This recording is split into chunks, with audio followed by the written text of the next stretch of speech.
Jadi kali ini kontributor Jakarta nih ya, horor nih ya. Jadi gak bisa seminggu sekali sebenarnya, gue lagi sibuk banget kerjaan gue. Pusing gue, sebenarnya gue kangen banget konten. Sekarang gue lagi ada di Jakarta Pusat, menjelajah Jakarta Pusat. Nama gue Kiki, gue juga punya akun YouTube yang memang belum terkenal. Bentar lagi bakal ngejar nih subscribe-nya. Ngejar subscribe-nya kontributor Jakarta. Bukan begitu Mas Pe? Ini percuma, gue edit juga lu banyak-banyak ngomong. Anjir. Wah, jatuh. Kan lagi ya. Jadi gue ketemu Kiki nih, nama Kiki gue kenalnya udah lama juga lumayan lah. Dia punya pengalaman horor di saat baru tiba dari kampung ke Jakarta. Gue bocah kampung cuy. Kampung. Mirip Panganang ya? Jadi lu ceritain men, lu dari Jakarta udah berapa lama? Kalau ngomong soal gua berapa lama di Jakarta itu sih lumayan lama ya, tapi kalau untuk terkait dengan horor di saat gua mulai bekerja di Jakarta itu kira-kira tahun 2013 dan 2013 lah. Kayaknya seingat gua sih di tahun-tahun itu.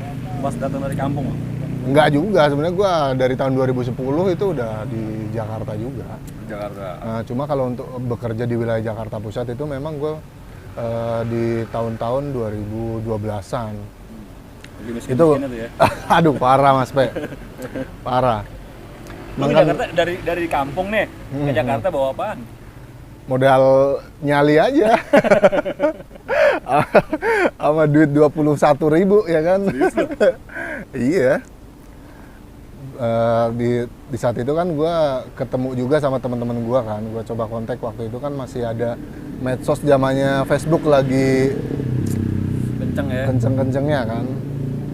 Gue coba komunikasi sama kawan gue, akhirnya ketemuan dan gue mencoba terjun ke dunia jurnalistik yang awalnya memang kawan gue itu sudah lebih jauh ya terjun di dunia jurnalistik. Nah di situ gue mulai berkecimpung, mulai bekerja dan awal-awal di Jakarta Pusat itu kan belum punya inilah ya gue ya. Nah kalau misal harus pulang ke daerah Cakung? bukan Cakung, gue dulu di daerah Bekasi ikut mbak gue juga kan, daerah Bekasi. Nah itu kayaknya terlalu jauh gitu, bolak-balik terlalu jauh. Akhirnya gue memutuskan untuk setiap hari berada di press room. Bukan press room juga ya nyebutnya, itu kayak tempat tongkrongan teman-teman aja. Posko lah ya? Posko lah gitu. Posko yang memang kalau teman-teman pagi mau liputan atau sekedar untuk mau ngedit hasil liputan, mereka ke posko. Nah, setelah liputan dan kalau sudah malam sekira jam 10 sampai jam 9 10 malam itu udah kosong posko. Nah, di saat kosong gua dateng, cuma bakal tidur doang cuy, karena memang saking nggak ada tempatnya bakal tidur. Juga dulu ya. Sekarang juga, ya mending lah bisa ngeteh nggak seruput dulu. Jadi kalau yang buat mau endorse kopi boy, boleh boy. IG gua di kontributor horor aja ya. Terus men lu sendirian berarti lu tidur di situ? Karena saking lu nggak punya kontrakan segala macam ya. Ya awalnya emang gitu. Jadi gue tiap malam terpaksa nih emang terpaksa gue mau nggak mau harus, karena kan kalau liputan itu kita jamnya memang nggak ada ya. Apalagi kita kan kontributor itu memang menjadi salah satu garda terdepan kan. Tiap ada peristiwa kita mau nggak mau harus ke TKP kan. Jadi mau itu TKP jam 10 malam kita harus kejar itu selesai jam 12. Kalau kita pulang ngeri di jalanan pertama, misalnya begal atau apa hal semacamnya lah gitu kan. Nah, kalau gue akhirnya memutuskan untuk tinggal beberapa saat di posko teman-teman yang memang adanya di daerah Jakarta Pusat. Salah satu gedung lah ya. Salah satu gedung memang itu. Dan sampai saat ini kenapa gue nggak berani nyebut itu gedung apa ya, karena masih dipakai juga, masih aktif. Oke, nggak enak. Nggak enak juga kalau mau ngomong. Nanti lu lihat gambarnya aja deh. Jadi tiap malam itu waktu malam pertama gue nginep di gedung di posko itu gue sekitar jam 12 malam itu udah mulai ada berasa gimana ya, berasa kayak wah kayaknya udah mulai ada yang ngeganggu gua gitu kan. Karena pasti ada suara tuh, suara kayak misalnya pintu posko diketok-ketok lah, terus gua cek keluar nggak ada apa-apa, terus kayak tiap gua mau coba tidur ya kan, itu kayak ada suara orang nyapu. Iya beneran, suaranya tuh berasa banget di kuping gua, yang orang Karena kan sepi srek, kalau srek malam sepi ya. karena gedung kan, gedung jadi suaranya kayak menggema gitu kan. Itu di malam pertama, akhirnya gua abaikan aja lah ya, gua coba untuk bersahabat dengan situasi di saat malam itu, walaupun sebenarnya gue keringet dingin tuh, keringet dingin gue Mas Pe, tapi gue coba lah ya, coba ya semampu bisa gue baca apa gitu kan, gue baca surat Al-Quran biar nggak ada yang ganggu gue gitu ya. Akhirnya di sekitar jam 3 pagi tuh Mas Pe, itu baru malam pertama tuh, Malam pertama tuh gue tidur di sini tuh. Tidur di masih malam pertama yang disambung. bener-bener iya disambung di malam pertama. Di malam pertama itu gua bener-bener denger suara yang gaduh banget di luar posko. Di luar posko itu suara gaduh kayak memang pertama sih lebih kepada kayak bocah-bocah gitu ya. Kayak suara bocah-bocah berisik lah gitu kan. Itu gua ngerasa kok kayak aduh, Masa ada bocah sih, iya gitu kan? malam-malam gini kayak ada bocah gitu. Gue pengen ngecek banget tuh, dalam hati gue pengen ngecek banget, tapi ini gue yakin nih udah nggak beres gitu ya kan. Ini kayaknya udah nggak beres karena nggak mungkin banget juga ada bocah-bocah ya kan. Akhirnya gue antepin lah, walaupun dengan hati udah nggak jelas, pokoknya gue pengen lari aja sebenarnya. Cuma mau lari kemana kan? Gue antepin aja, sampai gaduh, yang jelas gaduh banget, kayak orang lari-lari loh, bocah lari nggak cuma satu orang. Itu kayak naik tangga, turun lagi, mereka muter-muter. Tapi suaranya itu jelas banget di gua, jelas banget karena kan cuma lebih ke bocah sih kayaknya, suaranya lebih ke bocah. Jadi di situ gua antepin sampai pagi gitu kan. Gua masih belum cerita ke teman-teman gua. Di pagi kan gua aktivitas biasa lagi lah, liputan lagi, nyari berita lagi sono sini. Ketemu sama teman-teman, sebenarnya kita masih aktivitas biasa aja, dan lu belum berani bercerita. Belum berani karena gue orang baru cuy. Yeah. Maklum, tahun ini bocah kampung datang terus terus belum berani kan sama senior takut. Diajak ngobrol gak jarang. Ya gitulah, korban bully gue. Anjay, korban bully. Akhirnya lu pendem tuh. Ya, gue cobalah pendem aja sendiri.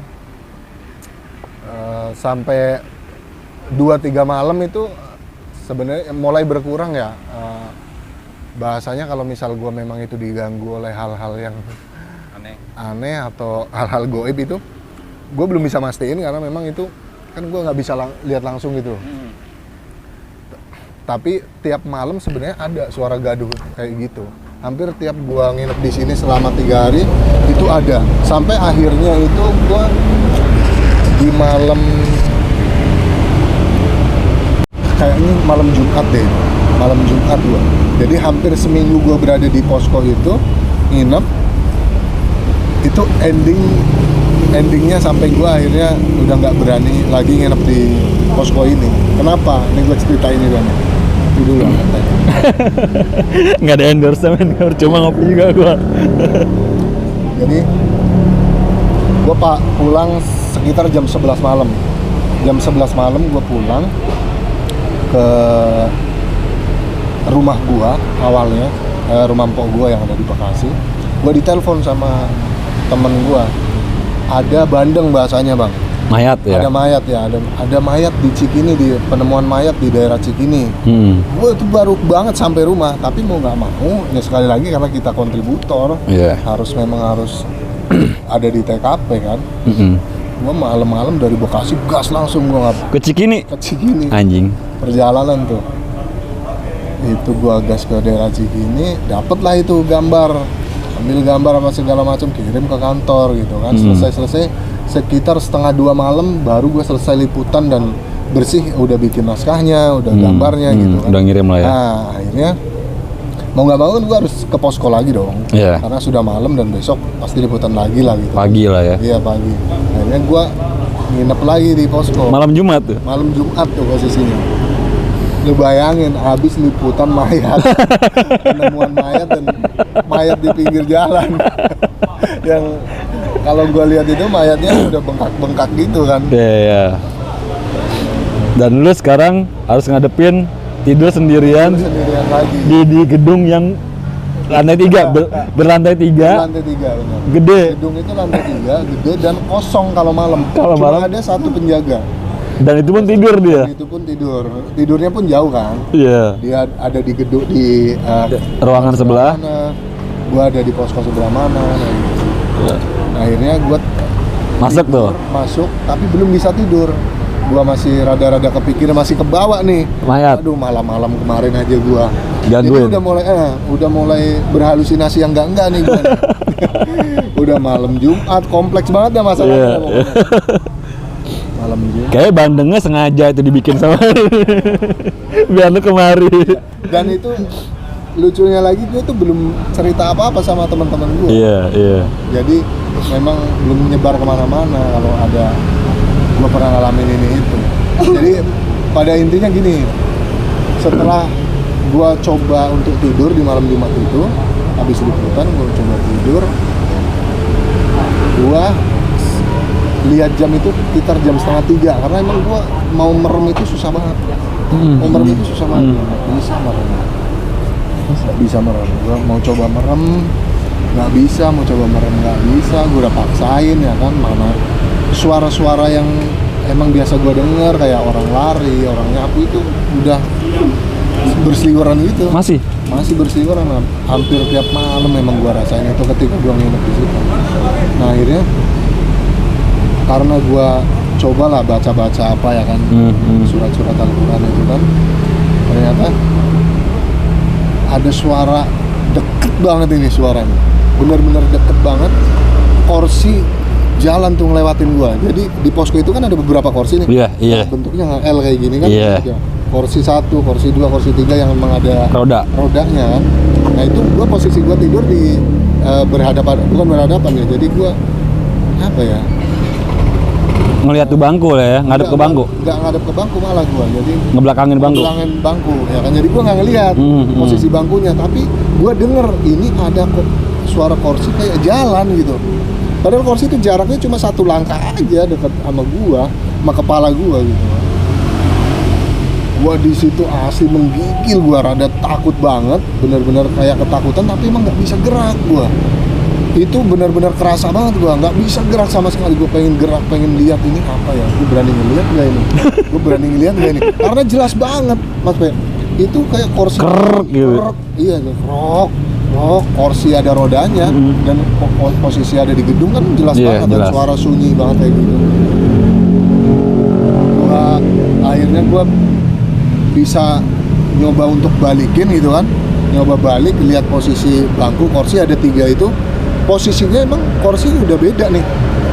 Dari yang lu lihat tadi. Iya, kursi itu udah beda, udah nggak mapan masuk ke dalam ini Meja. udah nggak, tapi udah mundur sedikit.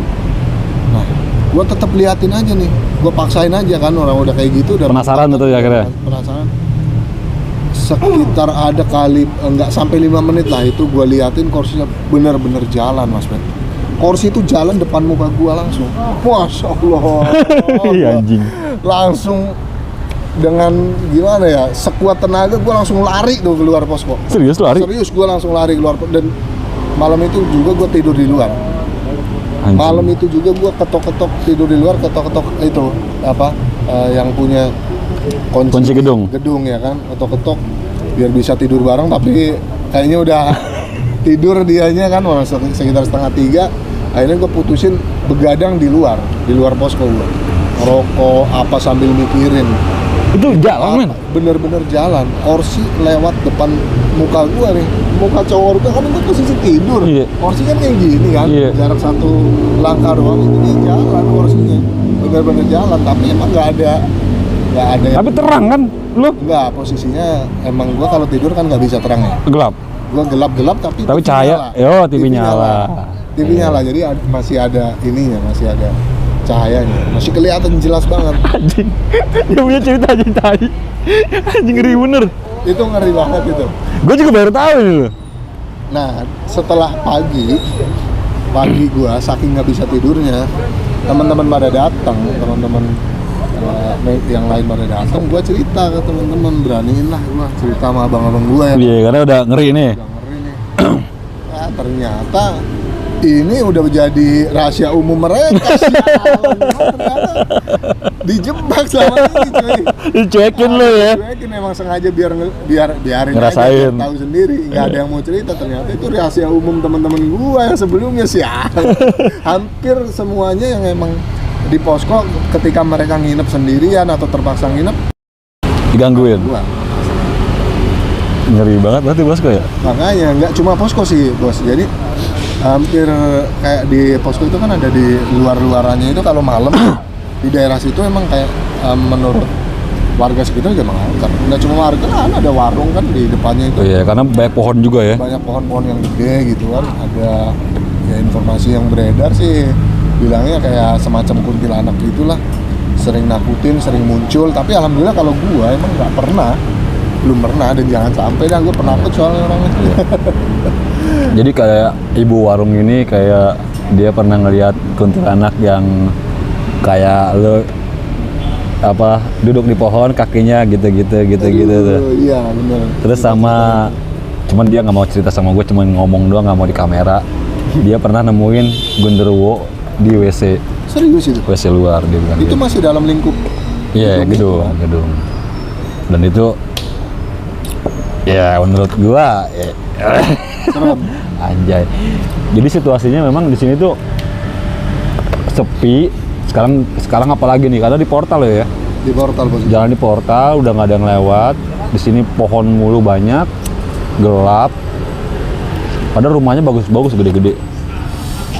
Iya. Banyak pohon. Dulu kalau yang di luar itu Kalau yang di luar itu gua habis ini liputan apa ya? Di daerah Senayan gua. Liputan daerah Senayan, terpaksa gua harus pulang sekitar jam setengah 12 malam. Kan posko udah di dalam udah nggak ada nih. iya udah. Jadi kita udah pindah keluar kan poskonya kan. Itu gerimis-gerimis, ingat banget tuh gua karena itu belum lama juga kan. Iya. Belum lama kejadiannya. Gua garap barang, tapi posisinya gua berhadapan-hadapan dengan genteng yang ada di depan gua. Iya. Kayak jadi udah gerimis-gerimis, gua lagi garap kok ada bunyi kayak orang lempar gitu bang, gludak bunyinya gitu.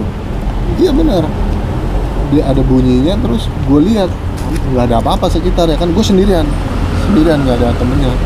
Pokoknya emang suasananya gitu juga kan, horor juga. Tapi karena gue lagi ngerjain tugas kan belum selesai, jadi ya antepin aja lah gitu kan. Cuekin lah ya. Cuekin. Terus yang kedua benar-benar kayak ada bunyi ya gitu sama, tapi bunyinya lebih berasa kayak orang jatuh dari genteng, gabruk gitu bunyinya, gabruk. Nah, gua lihat sekilas ada putih-putih gelanyut bang di ke bawah genteng. Wah, anjir, gua langsung laptop yang barang ada apa di situ, hujan gua lari tuh, gua bawa semua. Dan itu sekilas memang ya, tapi itu jelas nyata loh, benar-benar kelihatan Putih jatuh. putih-putih jatuh, tapi gue berasa ada kaki gitu loh. Ada kaki di situ, ada kakinya juga, gelanyutan gitu loh bang, di atas genteng itu. Gue langsung, aduh, laptop seadanya, kamera gue gotong, gue bawa lari ke depan, saking udah nggak bisa nguasain lagi. Masih untung gue bisa lari.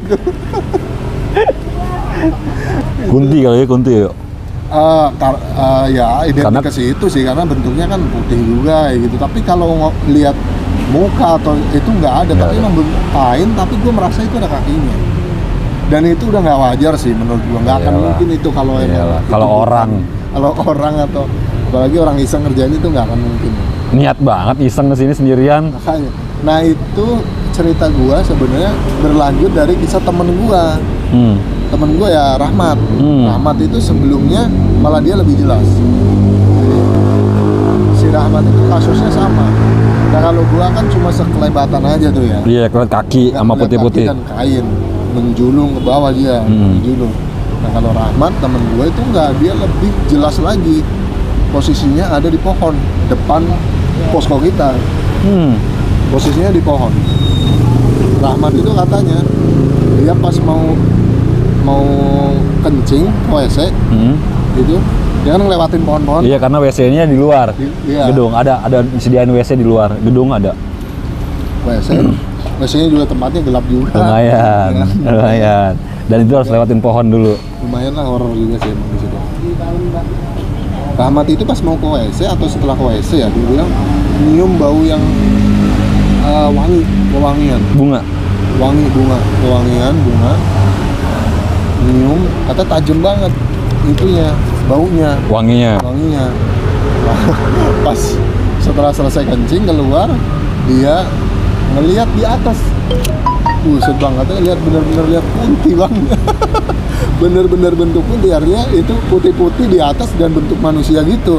Bedanya sama gua kan cuma lihat gelantungan Kaki. kain sama kaki. Jadi nah kalau si Rahmat itu ini dia lihat beneran. Nah, dia Duduk. bener-bener lihat. Duduk Iya. pohon. Iya si Rahmat. Untungnya dia emang rada bangor ya anaknya ya. Jadi Cek aja udah. gue aja lihat kayak gitu. Nah baru berselang beberapa lama mbak cerita ke anak-anak, 2 hari setelahnya gua ngalamin kayak gitu, ngalamin juga. Jadi ya mungkin ini emang di daerah sini bisa dibilang emang Lumayan lah ya. masih horor juga lah. Kalau gue yakin ya memang orang yang lewat sini atau yang udah paham sini ada cerita-cerita kayak gitu, udah nggak asing lagi karena Iya. tiap gue cerita sama kayak si penunggu gedung nih, Heeh. mereka cuma ketawa-ketawa aja. Itu mah udah biasa. Gue cuma digituin anjir. Gue cuma digituin, itu mah kecil katanya. Artinya mereka itu lebih horor. Lebih horor. Lebih horor dibanding gue. Cuman gitu. Jadi banyak yang nggak mau cerita sebenarnya. Cuman di sini memang situasinya ya lumayan ya. Lu kalau sendirian sih nggak berani, gue yakin. Gue semenjak saat itu deh, gue mencoba membangun ini lagi udah nggak bisa gue. Keberanian gue. Cerita orang bule yang Ya. kata mau mimpi orang bule juga. Oh iya, ya, lu kan ya, pernah mimpi yang orang Iya, bule. itu Sumantri. Iya, mantri, ya. Sumantri. Gimana sih itu? Mantri itu? Infonya dia tidur di posko itu mah. Di posko tempat sama gua. Ah. Tapi dia tidur di posko sendirian juga. Si Sumantri bilang katanya kalau di situ ya sama bahasanya. Dengar suara-suara gaduh, suara anak-anak, suara apa segala macamnya. Kalau dia bedanya di dalam mimpinya masih dilanjutin tuh horornya. Jadi di dalam mimpi Ke bawah mimpi. ke bawah mimpi. Kalau gua kan nggak pernah yang mimpi-mimpi kayak gitu. Nah si Mantri ini ke bawah mimpi, dia bilangnya ada ketemu sama bule orang dulu tuh gimana ya? Kalau Noni Belanda. noni Belanda kayak gitu yang pakai gelungan apa segala macem, ngajakin gitu bahasanya. Bersetubuh lah ya. Bersetubuh. Informasinya kayak gitu. Nah, menurut si Sumantri ini gimana, dia ngelakuin apa enggak ya? Jadi kalau misalnya lu mau lanjut sama gua, intinya yang gua denger nih, kalau lu mau lanjut sama gua, lu ikut gua kayak gitu. Lu ikut gua, ikut ayo Ke dunia dia? Iya, nggak tahu ke dunianya atau mungkin diajak cuma ayo kita menikah atau apalah gitu kan bahasanya kan. Untungnya si Sumantri masih bisa nahan, nggak bisa ikut, nggak mau ikut. Nggak tahu ceritanya kalau dia Ikut. tuh. Tubuhnya doang ya, mati sih. Posisinya mimpi kan, posisinya dalam mimpi tuh. Tapi yang lu rasain emang lumayan ya, istilahnya ini penunggunya Jayul. Nggak usah ini. Gue cerita aja gue sambil merinding. Karena gue kan ngalamin ya, jadi ya Iya. sekaligus gue ngebayangin apa yang pernah gue lihat kan kayak gitu kan. Iya Apa sih. yang pernah gue alamin, gue merinding.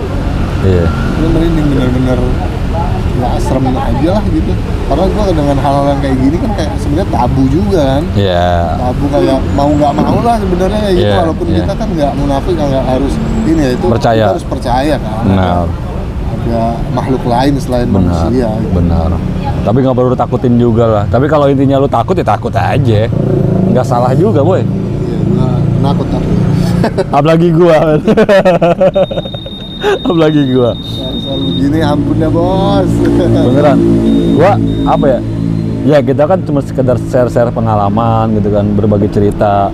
Kalau lo percaya, gue sih nggak menuntut lo percaya gitu kan, yang nonton gitu. Dan itu bukan tugas kita juga untuk buat mereka percaya, men. Biarin aja. Yang penting kita nge-share pengalaman bahwa nih ada kejadian kayak gini-gini loh. Jadi ya memang ya gue bosan ya ngomong endingnya tuh bahwa ya ada di dunia lain selain kita gitu, ada, dan kita harus percaya, men. Tapi ya lu nggak usah takut, hadepin aja, cuekin ya. Itu aja sebenarnya. Mungkin kalau lu dasar takut kayak gua gini, lari aja, lari. Dan gue sih masih ngebuka ini endorse buat kaos. Kalau lu pada mau endorse segala macam, topi boleh gitu. Kopi boleh. Jadi gue terima kasih banget sama teman gue namanya Kici. Dan Sama Mas Pe. jangan lupa lu subscribe lah, like, comment, share. Nah gue baru kayak lagi ini nih Bor nih ngomong like, subscribe, and share. Ya udah, ketemu lagi nanti di Kontributor Jakarta yang lain. Sukses.